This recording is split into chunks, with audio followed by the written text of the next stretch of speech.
2 अक्टूबर गांधी जयंती के वक्त जनता दल सेकुलर का बीजेपी से इत्तेहाद होने की वजह से मालेगांव शहर में हमने पार्टी से इस्तीफा दिया। उसके बाद से किस पार्टी में जाया जाए इस ताल्लुक से अवामी तौर से लोगों से बातचीत कर रहे हैं। इसी बीच कई पार्टी के लोग हमारी ऑफिस पर आए और उन्होंने दावत दी और कई पार्टी के बड़े लीडरान की तरफ से मैसेज आया कि हम उनसे जाकर मुलाकात करें। सियासत में ऐसा है कि कामकाज के लिए कई पार्टियों के पास जाना पड़ता है, ताल्लुकात सबसे रखने पड़ते हैं।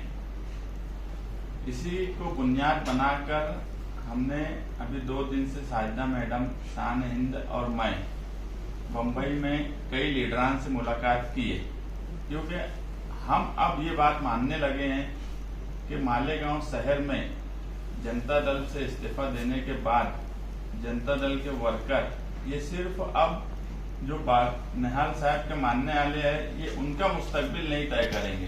जो शहर के हालात बन गए हैं, जो आज शहर के हालात हैं, वो फिरका परस्ती को लेकर हो कि डेवलपमेंट के सवाल पर हो, ये फैसला निहाल साहब के मानने वालों का मालेगांव शहर का मुस्तकबिल तय करेगा। सियासी मुस्तकबिल, समाजी मुस्तकबिल और इस शहर की तरक्की के लिए। इसलिए हमको इस मामले में ज्यादा सोच फिक्र करके फैसला करने की तरफ हम जा रहे हैं। और मुंबई में हमने शरद पवार साहब से मुलाकात की, अबू आसिम साहब से मुलाकात की, जनता दल यूनाइटेड के लीडरान कपिल पाटिल इनसे मुलाकात की, कुछ कांग्रेस के लोगों से भी हमारी वहाँ मुलाकात हुई। हमारा जो उनको बोलना था वो हमने बोला, उनकी तरफ से जो बातें वो समझना चाहते थे उन्होंने समझी। और हम जो 2 अक्टूबर को बोले थे कि 15 अक्टूबर तक जनता दल के जो सीनियर लोग हैं, प्रताप उगाड़े, पीडी जोशी, साजिदा मैडम, इन लोगों ने 15 तारीख तक कुछ लोगों से बातचीत के लिए बोला है। उन लोगों ने भी कुछ पार्टियों में बातचीत की है। ये सारे मामला होने की वजह से 15 तारीख की जो बात थी वो श्रीपति राव शिंदे जो जनता दल के माजी आमदार थे, 14 तारीख को उनका इंतकाल हो गया। उसकी वजह से वो मीटिंग कल बरोज जुमा 20 अक्टूबर को रखी गई है। 20 अक्टूबर को पुणे में एस.एन. जोशी फाउंडेशन हॉल में वो मीटिंग है।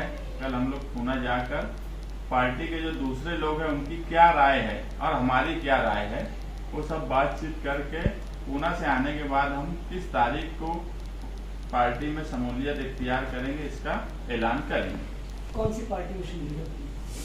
यही बोला कि पुणे की मीटिंग में जो पुणे की कमेटी के लोगों ने बातचीत की, हम अभी मुंबई जाकर जिन लोगों से बात किए, जो हमारे पास आकर बात किए, ये सारी बातों के बाद कोई एक फैसले पे कल पुणे में आएंगे और आने के बाद हम तारीख का ऐलान कर देंगे कि किस तारीख को पार्टी में शमूलियत या किस पार्टी में जाया जाए इसका ऐलान करेंगे। आपके दोस्त जो मुकामी सदर भी कांग्रेस को, उन्होंने कहा कि कम से कम मुझे बोलना तो था, क्या कहेंगे आप इस पर?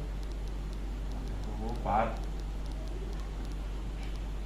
हम कोई फैसला किए नहीं कि आज किस पार्टी में जाएंगे। मैं एक बात बोला कि हमारा फैसला इस शहर का मुस्तकबिल तय करेगा। नाना पटोले साहब के असिस्टेंट पीए का मुझे फोन आया था, मैं मुंबई एक काम से जा रहा था। उन्होंने कहा मुलाकात के लिए, मेरा हाईकोर्ट का काम था। और नासिक के कुछ लोग का फोन आया नाना पटोले साहब के फोन रखने के बाद। उन्होंने कहा कि नासिक में बॉम्बे नाके पे हमसे मिल कर जाओ। मैं उनसे मिला और वो बोले कल साहब भी मुंबई में, आप भी जा रहे हो तो मिल लो।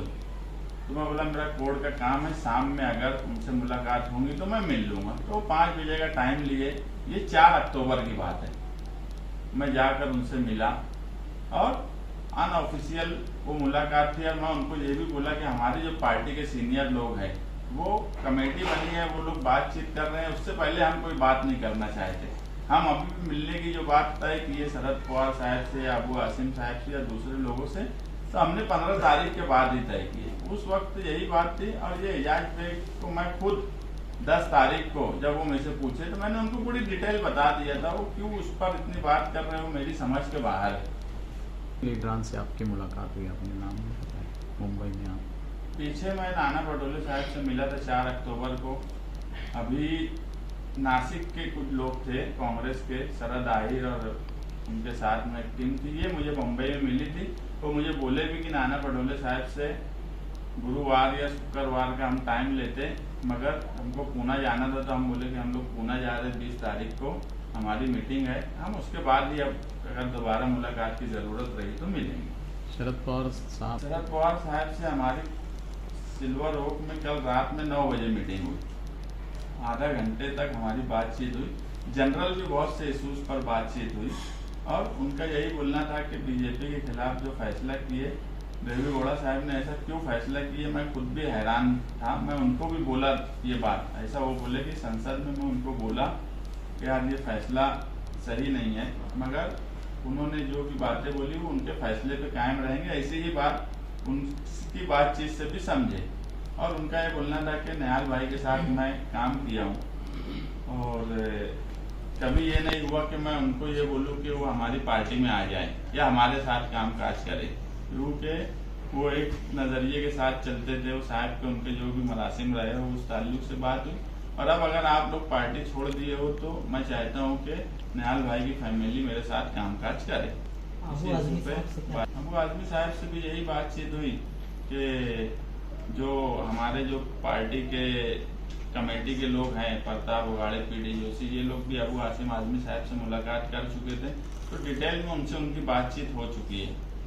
तो वही बात हुई कि यार अगर पूरा यूनिट महाराष्ट्र का एक साथ आता है तो उनके लिए भी अच्छी बात है, ताकि महाराष्ट्र में जिन शहरों में खासतौर से जैसे मुस्लिम पॉपुलेशन हिस्से में तो अबू आसिम साहब को मानने वाले और चाहने वाले लोग हैं, वो भी चाहते हैं कि ऐसे हिस्से नांदेड़, चलकरंजी, इन हिस्से से भी अगर कुछ लोग आते हैं तो उनके लिए अच्छा है। तो उनका भी ये बोलना था कि यूनिट के साथ अगर बातचीत होगी तो आप लोग करिए, हम समाजवादी पार्टी में तो आप लोगों का इस्तेकबाल करेंगे।